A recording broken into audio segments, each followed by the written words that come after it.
Don Imus was born on the 23rd of July, 1940, in Riverside, California, to a very wealthy and influential family. Don's father, John Donald, ran a 35,000-acre ranch named the Willows near Arizona. Don and his siblings were surrounded by luxury as children. They had servants at their beck and call and had whatever they needed in life. The unintended consequence of their opulence was that Don developed a kind of apathy towards education and other serious life pursuits. Don found it difficult to concentrate at school. Instead, he thought of the luxury of his home and wondered why it was mandatory for him and his siblings to be educated. He did not perform well all through his years in elementary school. This drew the concern of his parents, who started to move him from one private school to another, seeking an environment that would conduce his learning. All efforts to get Don to focus on his academics proved abortive. Don grew into a reckless adolescent, always getting in and out of trouble with his teachers and the school authorities. His inability to resolve the issues he had with school led him to the conclusion that education was not for him. This grew worse when Don's parents started to experience a rough patch in their marriage. Their irreconcilable differences led to divorce the year Don turned 15.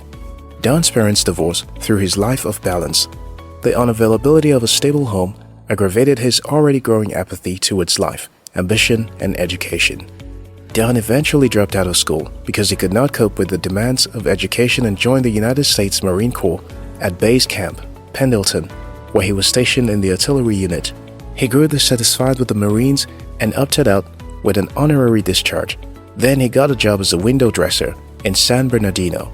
Don spent only a few years in his new job before he was caught performing striptease on mannequins for passerby and fired. Being rejected by his company for doing what he thought could draw customers to the firm devastated John. For several months after that, he felt utterly worthless.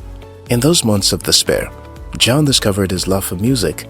He moved to Hollywood in a bid to find success as a singer and writer. But Don faced rejection by all the DJs he approached with his music. No one wanted to play his songs on the radio. Many radio stations rejected him, and at a point, he decided to halt his music career and think about what next to do with his life. At this time, he was jobless and homeless, sleeping in a laundry hitchhiking back to Arizona. Don gained admission into the University of Pacific, but his father died soon after that, leaving him unable to pay his tuition. In light of this, he dropped out of school and got a job as a brakeman on the Southern Pacific Railroad in a uranium mine in Arizona. When he had saved some money from his job, he enrolled in Don Martin School of Radio and Television Arts and Sciences. Again, Don was thrown out of the school for being uncooperative. Instead of being daunted by such spiteful rejection, Don took it as a cue to aim for something bigger. He entered a talent contest as a radio personality and won. This marked the beginning of his career as he was signed by KUTY Radio. For a while, he worked at KUTY, gaining popularity and becoming the #1 radio personality in ratings. This won him a Billboard Award. Don went on to build an enduring career as one of the biggest radio hosts in the world. In life, it doesn't matter how many rejections you get. Sometimes, it takes one acceptance to erase the effects of all the rejections you have received. It's okay for the door to close at first, but if you persevere, at least one door will eventually open for you and mark the beginning of more doors.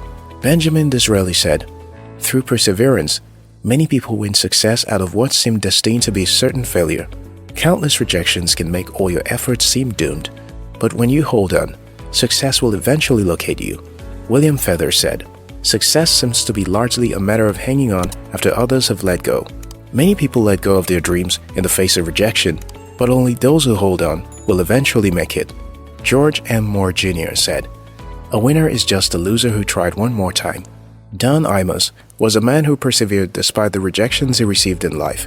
His perseverance saw him through the worst phases of his life and ushered him into success.